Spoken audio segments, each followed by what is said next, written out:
Карагандинский областной музей изобразительного искусства продолжает рубрику «В дар от чистого сердца», в которой рассказываем о людях, подаривших музею произведений искусства, и о самих авторах. В сегодняшнем сюжете мы расскажем об удивительной судьбе одной картины карагандинского художника Буша Виктора Петровича. Здравствуйте. Вы примете картину? Здравствуйте. Это же Виктор Петрович Буш. Да, это картина Буша. Где вы его нашли? Представляете, эта картина стояла около помойного ящика. Ну, тогда пройдемте во второй зал. Пойдемте. Спасибо вам большое, что вы не прошли мимо картины и принесли к нам в музей. Пожалуйста, представьтесь, как вас зовут? Меня зовут Григорий Петрович Ломакин. Я преподаватель иностранных языков. Наверное, рассказать, как все это было? Да, расскажите, как это получилось. Я шел из парикмахерской, это было примерно 12 часов утра. Это было около офиса Казахмыс, около центрального офиса Халык-банка. Вот, было по улице, бывшая улица Театральная, сейчас я не знаю, какая это улица. Вот. И там как раз стоял мусорный бак, и около мусорного бака была прислонена, вот стояла эта картина. Я, конечно, подошел, потому что я сначала не знал, что за картина, но написано хорошо. И вот его манера подписывать на уголке крепления для подрамника. И читаю Буш. Я, конечно, сразу эту картину схватил и пошел к себе в офис. Вот, но я даже не ожидал, что такое может быть на улице. Вот так вот. Вот что вас сподвигло принести его в музей, а не оставить у себя в домашней коллекции? Ну, конечно, было большое искушение оставить это у себя. И все друзья советовали: оставь у себя. Но здесь на эту картину посмотрят все. А ко мне придет пара моих друзей и ученики. Вот и все. И тем более, вот пришли вы, ученик Буша. И теперь сюда будут ходить люди. Правильно. Вот хотела бы представить, уважаемые карагандинцы, ученик Виктора Петровича Буша. Хотела бы сказать, что Буш является карагандинским художником. Художником, который состоялся в 50-е, 80-е годы, который работал здесь и вел изо-студию. Он являлся учеником репрессированного художника Владимира Эйферта. Перед нами Виктор Антонович Ария. Виктор Антонович, пожалуйста, пару слов о своем учителе, как о человеке, как о педагоге, как о друге. Да, вот с Виктором Петровичем Бушем я познакомился, будучи уже окончив художественную школу. И по течениям обстоятельств жизненным меня так привело в изо-студию. И вот там, уже учась у него, мы начали общаться. Виктор Петрович с непростой судьбой. Он просто человек с непростой судьбой. Во-первых, у него был физический недостаток. Это уже отложило. Отпечаток. Но зато это ему дало преимущество при учебе самому. Потому что у него было больше времени на учебу, как он сам говорил.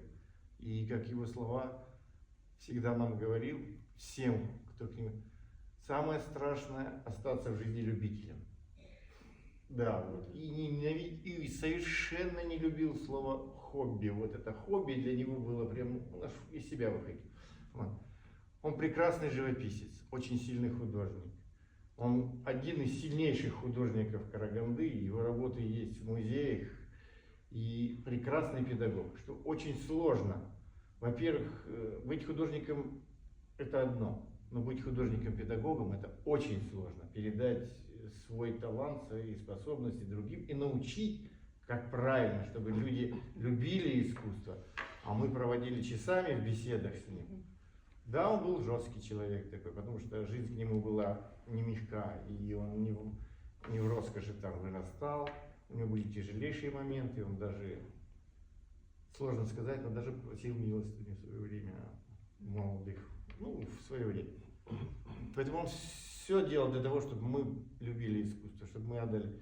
И то, что вот вы нашли работу и принесли ее в храм, Искусство. откуда уже все, это самая главная точка для художника. Аж слезы наворачивают.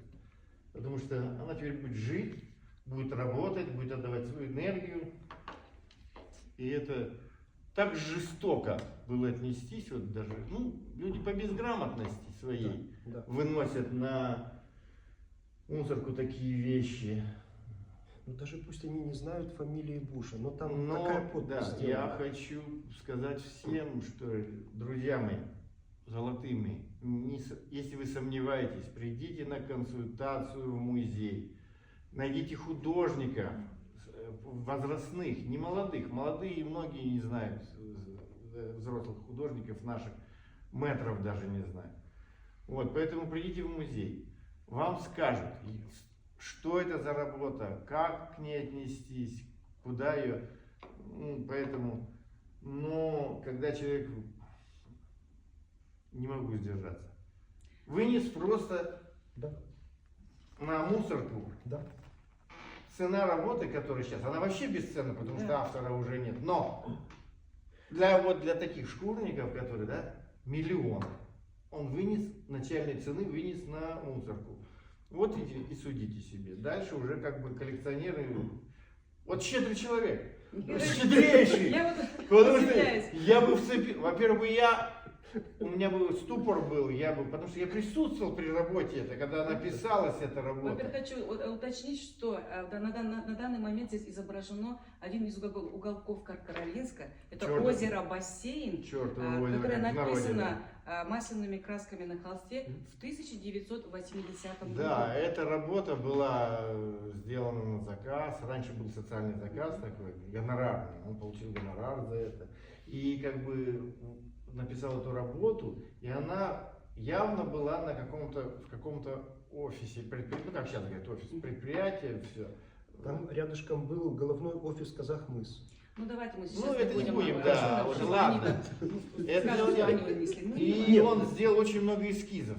Это было на моих глазах. У него были прекраснейшие маленькие этюды. Потом худсовет утвердил вот этот вариант, и он написал эту работу. Это все на моих глазах было. И тем более, что она, конечно, мы уже понимали, что эта работа уйдет куда-то, и в частных руках, возможно, будет еще где-то. Но вот такого оборота просто невозможно. Знаете, вот это даже не первый случай, к сожалению. Были случаи, когда, например, приносили нам работы вот с мусорки, работы Саркиса Мамукича Санасяна, участника Великой Отечественной войны. Одни из первых, это художники, старейшие художники. Марата Я Джунусова. их всех видел. Да, Марата Джунусова. В Майкудоке вообще прямо работ 20 нашли возле мусорного бака Владимира Беличенко. И эти все работы сейчас, благодаря вот таким вот патриотам наших карагандинцев, находятся в фондах нашего музея. Что значит находиться работа в фондах нашего музея? Это полная, стопроцентная опека государства. Это значит, мы их исследуем, мы их выставляем, мы их пропагандируем, опубликовываем, эти работы. На данный момент в фондах нашего музея хранятся 24 работы Виктора Петровича. Вот как не символично, в 25 году 25-я работа. Ну не дай бог, я не к этому говорю, Здорово. я не к этому говорю, что каждый год кто-то будет откуда-то что-то приносить, но в любом случае, Григорий Петрович, вам огромное спасибо. Пожалуйста. И вот хотелось бы вот прямо официально посмотреть в экран и обратиться к нашим карагандинцам. Уважаемые карагандинцы, если вдруг у вас дома, на балконе, в гаражах находятся произведения искусства, которые вам по каким-то причинам не нужны, вы уж принесите их в музей или в Союз художников. Союз художников находится по улице Комиссарова за гостиницей Караганда.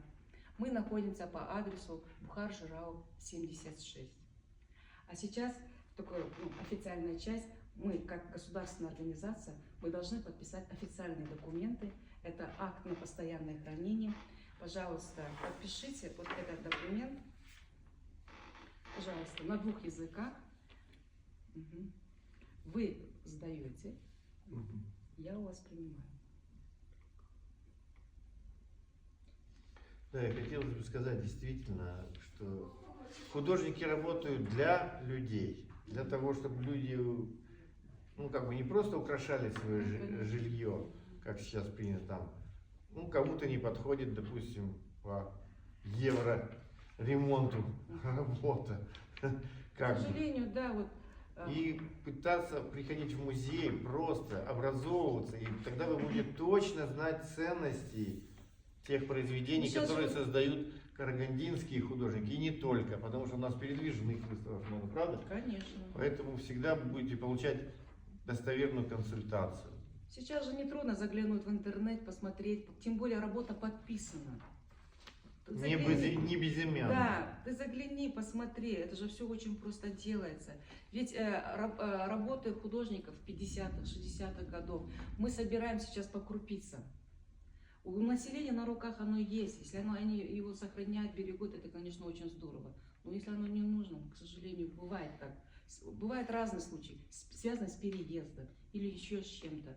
Поэтому я так считаю, что конкретно их место, самое нужное место — это музей. Я бы вообще думаю, вот надо озвучить такие фамилии, как Санасян, Буш, Крылов, Андрею, Антоненко, Реченский. Реченский, Шамшин, Жунусов, ну и там еще много-много. И даже сегодняшние ребята, которые И работают, Сергеевы, да. и Сергеевы там, Камилин. Камелин Юрий. Это можно список, ну если кто-то хочет, позвоните, действительно позвоните, и вам выдадут информацию. У вас, если там, если работа не безымянная, если там есть подпись, год, и, пожалуйста, позвоните, вам дадут информацию. Не ходите даже, хотя бы позвоните. И еще раз хочу поблагодарить человека, который от всех, я не знаю, я, когда мне говорят про Буша, у меня аж трясучка, потому что действительно так получилось, что я отсутствовал в то время, когда его мастерскую вот как бы, ну, растаскивали. Было вот такое дело после смерти куда-то. Возможно, бы сохранили бы все его работы. Но как-то так получилось, что вот близко учеников не было. Кто-то себе взял в дома, да. И поэтому он очень много сделал для искусства Караганды. Очень много. У нас половина членов Союза художников прошли через его руки. Вот, А где Из-за студия. где его Была изо-студия была? была из-за студия в ДК. Горняков. Горняков, да, нашем Карагандинском. Долгое время. И он... Это была первая за студия в городе или нет? Нет, Нет, нет. она ему пришла по наследству от Эйферта. Эйфель. Сначала Эйферт был, потом учился Виктор Петрович, закончил училище, вернулся.